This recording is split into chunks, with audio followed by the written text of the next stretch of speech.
नमस्कार दोस्तों। साप्ताहिक जीके रविवार 30 क्वेश्चनों की श्रृंखला में आप सभी लोगों का बहुत बहुत स्वागत है दोस्तों। साप्ताहिक जीके रविवार की अगर हम बात करें तो ये हमारा भाग नंबर 16 है और प्राचीन इतिहास की अगर हम बात करें तो ये हमारा पार्ट नंबर 6 बनेगा।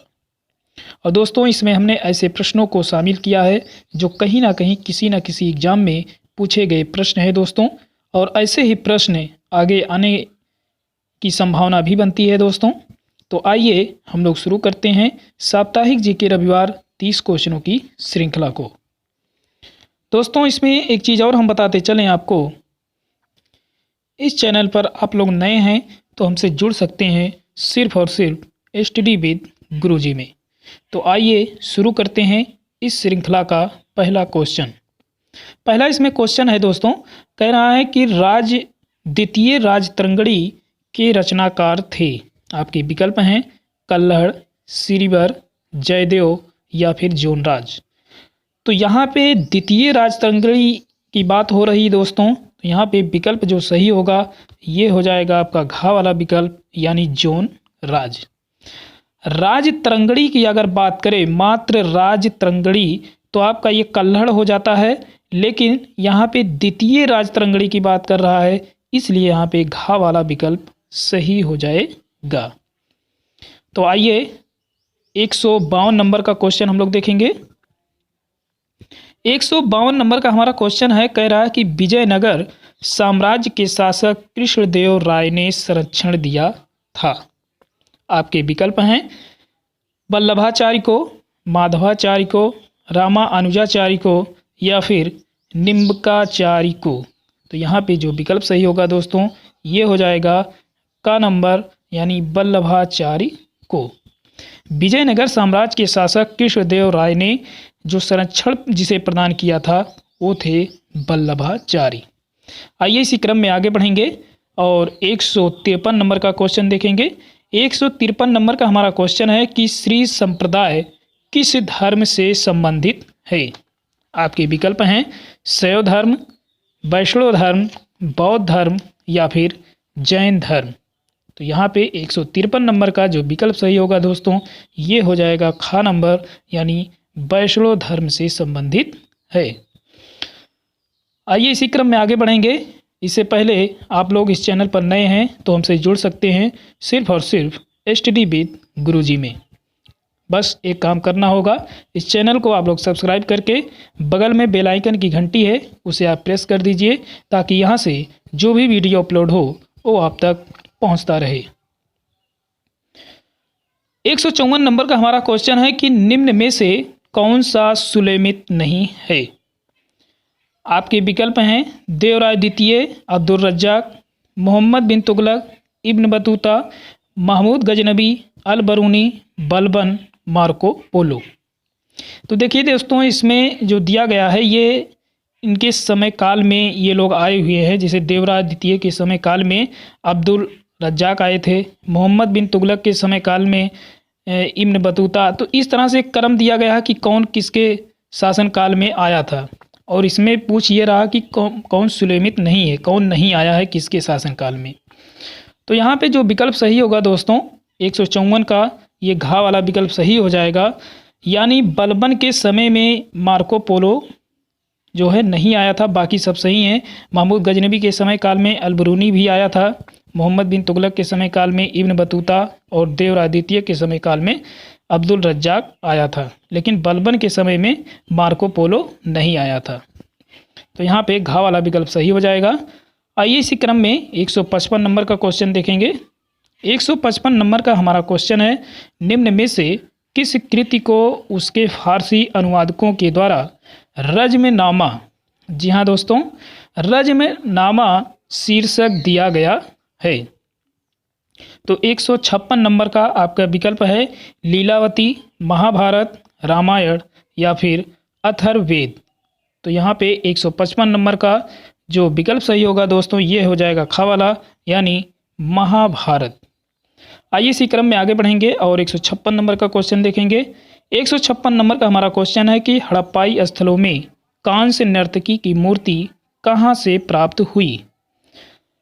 आपके विकल्प हैं हड़प्पा, कालीबंगा, चहुंदड़ो या फिर मोहनजोदड़ो। तो हड़प्पाई स्थलों में कांस्य की एक नर्तकी की मूर्ति है दोस्तों, ये मिला था मोहनजोदड़ो से, यानी घ वाला विकल्प सही हो जाएगा। आइए इसी क्रम में 157 नंबर का क्वेश्चन देखेंगे। 157 नंबर का हमारा क्वेश्चन है कि आर्य भारत में सबसे पहले कहाँ बसे? सप्त सिंधु प्रदेश में, गंगेय घाटी में, गंडक के तट पर या फिर उपर्युक्त सभी। तो यहाँ पे का वाला विकल्प सही हो जाएगा, यानी सप्त सिंधु प्रदेश में। तो आर्य भारत में सबसे पहले आकर के सप्त सिंधु प्रदेश में बसे थे। इसी क्रम में आगे देखेंगे। आगे हमारा कह रहा है कि निम्नलिखित में से कौन सा हिंदुस्तानी संगीत शैली का हिस्सा नहीं है? आपका विकल्प है ध्रुपद, तिल्लाना, तराना या फिर धमार। तो यहाँ पे 158 नंबर का जो विकल्प सही है दोस्तों, ये हो जाएगा गा वाला, यानी तराना। ये हिंदुस्तानी संगीत शैली का हिस्सा नहीं है। बाकी ये सब ध्रुपद, तिल्लाना और धमार, ये तीनों आपके हिंदुस्तानी शैली का जो है ये हिस्सा हैं, लेकिन इनमें से तराना जो है ये नहीं है, इसलिए गा वाला विकल्प सही हो जाएगा। इसी क्रम में आगे बढ़ेंगे। आगे है दोस्तों 159 नंबर का क्वेश्चन कि बिंबिसार ने अवंती नरेश प्रघोत के यहाँ कौन सा वैद भेजा था? जी हाँ दोस्तों, 159 नंबर का क्वेश्चन है कि बिंबिसार ने अवंती नरेश प्रघोत के यहाँ कौन सा वैद भेजा था? वैद की बात हो रहा है दोस्तों, और काफ़ी बार ये एग्जाम में पूछा भी गया है। आपके विकल्प हैं जीवक, कालाशोक, उदयन या फिर कोई नहीं। तो यहाँ पे का वाला विकल्प सही हो जाएगा, यानी जीवक को भेजा था। ये जीवक कौन था? ये एक कौमार भच्छ नाम का एक जीवक था, याद रखिएगा, कौमार भच्छ इसका पूरा नाम था, कौमार भच्छ। तो कौमार भच्छ नामक एक जीवक था जो कि बिंबिसार ने अवंती नरेश प्रघोत के यहाँ इस वैद को भेजा था। आइए इसी क्रम में आगे बढ़ेंगे। आगे है दोस्तों 160 नंबर का क्वेश्चन, कह रहा है कि शिशुनाग वंश का अंतिम राजा कौन था? आपके विकल्प हैं कालाशोक, अशोक, नंदीवर्धन या फिर शिशुनाग।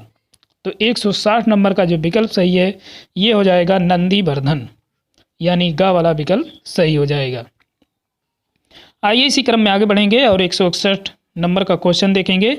161 नंबर का हमारा क्वेश्चन है कि मौर्य काल में देवता अध्यक्ष किससे संबंधित हैं?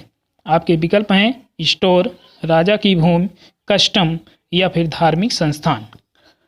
तो मौर्य काल में देवता अध्यक्ष की बात हो रहा है दोस्तों, कि देवता अध्यक्ष किससे संबंधित था? तो यहाँ पे घा वाला विकल्प सही हो जाएगा, यानी धार्मिक संस्थान से ये जुड़ा हुआ था। आइए 162 नंबर का क्वेश्चन देखेंगे। 162 नंबर का हमारा क्वेश्चन है कि कलिंग युद्ध अशोक के सिंहासनारोहण के कौन से वर्ष में हुआ था? यानी जो कलिंग का युद्ध हुआ था 261 ईसा पूर्व में, ये अशोक के सिंहासनारोहण के किस वर्ष में हुआ? यानी सिंहासनारोहण हो गया उसके किस वर्ष में उसके बाद हुआ? आपके विकल्प हैं 5वें, 6वें, 7वें या फिर 8वें वर्ष।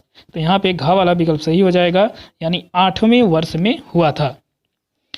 आइए इसी क्रम में आगे बढ़ेंगे और 163 नंबर का क्वेश्चन देखेंगे। 163 नंबर का हमारा क्वेश्चन है कि अशोक के किस शिलालेख में धम्मनीति का वर्णन है? शिलालेख का मतलब होता है दोस्तों कि पत्थरों पर लिखा गया लेख, यानी अशोक के समयकाल में शिलालेख पाए गए थे और उन पत्थरों पे कुछ चीज़ें लिखी गई थी, जैसे अशोक के धम्मनीति का वर्णन या फिर अशोक के नाम का उल्लेख कहाँ पे किस शिलालेख में किया गया है, ऐसे प्रश्न जो है पूछे जाते हैं। तो आपके विकल्प हैं शिलालेख 9वें में या फिर शिलालेख 10वें में या फिर शिलालेख 11वें में या फिर शिलालेख 12वें में। तो इनमें से कौन सा है कि जिसमें धम्मनीति, यानी जब कलिंग युद्ध हुआ तो उसके बाद से इन्होंने बौद्ध धर्म अपना लिया था, यानी धम्मनीति को अपनाया था, तो ये किस शिलालेख में इसकी जानकारी मिलती है, ये पूछना चाह रहा है। तो 163 नंबर का हमारा जो विकल्प सही है दोस्तों, ये हो जाएगा गा वाला विकल्प, यानी शिलालेख 11वें में इस बात की चर्चा हुई है। आइए इसी क्रम में आगे बढ़ेंगे और 164 नंबर का क्वेश्चन देखेंगे। 164 नंबर का हमारा क्वेश्चन है, कह रहा कि सिंहासनारोहण से पहले अशोक कहाँ का वायसराय था। यानी जब सिंहासनारोहण अशोक का नहीं हुआ था, उससे पहले ये कहाँ का वायसराय बना था।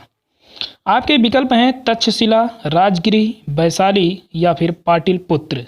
तो यहाँ पे का वाला विकल्प सही हो जाएगा, यानी तक्षशिला का वायसराय था। आइए 165 नंबर का क्वेश्चन देखेंगे। 165 नंबर का हमारा क्वेश्चन है कि अशोक के किस शिलालेख में अशोक नाम का जिक्र मिला है। यानी किस शिलालेख में अशोक ने अपने नाम का जिक्र किया है, ये पूछना चाह रहा है दोस्तों। तो 165 नंबर का जो क्वेश्चन का जो विकल्प सही होगा दोस्तों, विकल्प में देखिएगा भाब्रू, मस्की, जूनागढ़ या इनमें से कोई नहीं। तो ये मिला था दोस्तों मस्की अभिलेख में, यानी खा वाला विकल्प सही हो जाएगा। आइए इसी क्रम में 166 नंबर का क्वेश्चन देखेंगे। 166 नंबर का हमारा क्वेश्चन है कि श्रीलंका की पुस्तक महावंश के अनुसार किसने अशोक को बौद्ध धर्म अपनाने के लिए प्रेरित किया। आपके विकल्प हैं मोगालीपुत्र तिस्स ने, तिब्रा ने, करुबाकी ने या फिर निग्रोध ने। तो श्रीलंका की पुस्तक है महावंश, एक पुस्तक है दोस्तों श्रीलंका की, इसका नाम है महावंश पुस्तक। इसके अनुसार अशोक को बौद्ध धर्म अपनाने के लिए प्रेरित जो किया था वो है निग्रोध, यानी घा वाला विकल्प सही हो जाएगा। आइए इसी क्रम में 167 नंबर का क्वेश्चन देखेंगे। 167 नंबर का हमारा क्वेश्चन है बहुत ही बढ़िया, मनुष्य के शरीर में दांतों का प्रथम अवशेष कहाँ से प्राप्त हुआ है। आपके विकल्प हैं मेहरगढ़, सोहन घाटी, आदमगढ़ या फिर मालवा। तो 167 नंबर का जो विकल्प हमारा सही होगा ये हो जाएगा का वाला विकल्प, यानी मेहरगढ़ से ये प्राप्त हुआ है। आइए इसी क्रम में 168 नंबर का क्वेश्चन हम लोग देखेंगे। 168 नंबर का हमारा क्वेश्चन है गुफ कराल नामक नौपाषाण स्थल किस प्रदेश में है। आपके विकल्प हैं जम्मू कश्मीर, गुजरात, राजस्थान या फिर मध्य प्रदेश। तो ये जो गुफ कराल नामक एक नौपाषाणिक स्थल जो है ये जम्मू कश्मीर में पड़ता है। यहाँ पे का वाला विकल्प सही हो जाएगा। दोस्तों ये वीडियो आप लोगों को अच्छा लगे तो अधिक से अधिक लाइक करें और मित्रों को शेयर करना ना भूलें। यदि आप इस चैनल पर नए हैं तो हमसे जुड़ भी सकते हैं सिर्फ और सिर्फ स्टडी विद गुरुजी में। हम प्रत्येक रविवार को ऐसे ही 30 क्वेश्चनों की श्रृंखला को लेकर के आते हैं और ये इस समय प्राचीन इतिहास चल रहा है दोस्तों, और इसके बाद हम मध्य काल का इतिहास को लेकर के ऐसे ही 30 क्वेश्चनों की श्रृंखला में आते रहेंगे। फिलहाल यहाँ पे प्राचीन इतिहास चल रहा है, तो आइए आगे का क्वेश्चन देखते हैं। आगे का हमारा क्वेश्चन है, कह रहा है कि पुरापाषाण काल के लोगों का मुख्य व्यवसाय क्या था। पुरापाषाण की बात कर रहा है दोस्तों कि लोगों का जो मुख्य व्यवसाय था वो क्या था। आपके विकल्प हैं पशुपालन, शिकार, खेती या फिर मछली पालन। तो यहाँ पे खा वाला विकल्प सही हो जाएगा, यानी शिकार था। आइए इसी क्रम में आगे बढ़ेंगे और 170 नंबर का क्वेश्चन देखेंगे। 170 नंबर का हमारा क्वेश्चन है कि भारत में बैंक का प्रथम साक्ष्य कहाँ से मिला। जी हाँ दोस्तों, बहुत ही बढ़िया क्वेश्चन कि भारत में बैंक का प्रथम साक्ष्य कहाँ से मिलता है। आपके विकल्प हैं गुप्त काल से या फिर पूर्व गुप्त काल से, मौर्य काल से या फिर वैदिक काल से। तो यहाँ पे घा वाला विकल्प सही हो जाएगा, यानी वैदिक काल से ये मिलता है। भारत में बैंक का जो प्रथम साक्ष्य मिलता है ये वैदिक काल से ही मिलता है। आइए इसी क्रम में आगे बढ़ेंगे और 171 नंबर का क्वेश्चन देखेंगे। 171 नंबर का हमारा क्वेश्चन है कि एलोरा की गुफाएं किस धर्म से संबंधित हैं। आपके विकल्प हैं जैन धर्म, बौद्ध धर्म या फिर हिंदू धर्म या फिर हिंदू, जैन और बौद्ध तीनों धर्मों से। तो यहाँ पे घा वाला विकल्प सही हो जाएगा, यानी जो एलोरा की गुफाएं हैं दोस्तों ये हिंदू, जैन और बौद्ध धर्म तीनों से संबंधित हैं। एलोरा की गुफाएं हम आपको बताते चलें कि ये महाराष्ट्र में औरंगाबाद में है एलोरा की गुफाएं। आइए इसी क्रम में आगे बढ़ेंगे और 172 नंबर का क्वेश्चन देखेंगे। 172 नंबर का हमारा क्वेश्चन है कि तोरमाड़ किस जात का राजा था। आपके विकल्प हैं कुषाण, यमन, हूण या फिर शक।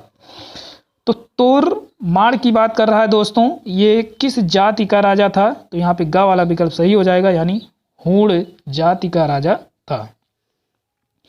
173 नंबर का क्वेश्चन देखेंगे कि नष्ट हुआ बौद्ध स्तूप भामल कहाँ है?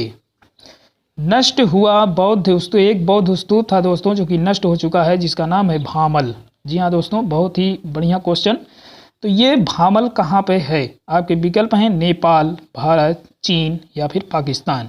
तो ये भामल दोस्तों पाकिस्तान में पड़ता है, इसलिए यहाँ पे घ वाला विकल्प सही हो जाएगा। आइए इसी क्रम में 174 नंबर का क्वेश्चन, 174 नंबर का हमारा 174 नंबर का हमारा क्वेश्चन है दोस्तों कि किस शिलालेख में अशोक ने कहा है कि प्रत्येक मनुष्य मेरी संतान है? आपके विकल्प हैं 5वें शिलालेख, 6वें शिलालेख, 7वें शिलालेख या फिर 8वें शिलालेख। तो दोस्तों यहाँ पे का वाला विकल्प सही हो जाएगा, यानी 5वें शिलालेख में अशोक ने कहा है कि प्रत्येक मनुष्य मेरी संतान है। आइए इसी क्रम में 175 नंबर का क्वेश्चन देखेंगे। 175 नंबर का हमारा क्वेश्चन है कि नंद वंश की स्थापना किसने की? आपके विकल्प हैं महापद्मनंद, घनानंद, शिशुनाग या फिर काला अशोक। तो यहाँ पे का वाला विकल्प सही हो जाएगा, यानी महापद्मनंद ने नंद वंश की स्थापना किया था। 176 नंबर का क्वेश्चन देखेंगे और ये हमारा अंतिम क्वेश्चन होगा दोस्तों कि भारत का प्रथम साम्राज्य का संस्थापक किसे कहा जाता है? आपके विकल्प हैं महापद्मनंद, घनानंद, अशोक या फिर चंद्रगुप्त मौर्य। तो भारत का प्रथम साम्राज्य का संस्थापक महापद्मनंद को कहा जाता है, यानी का वाला विकल्प सही हो जाएगा।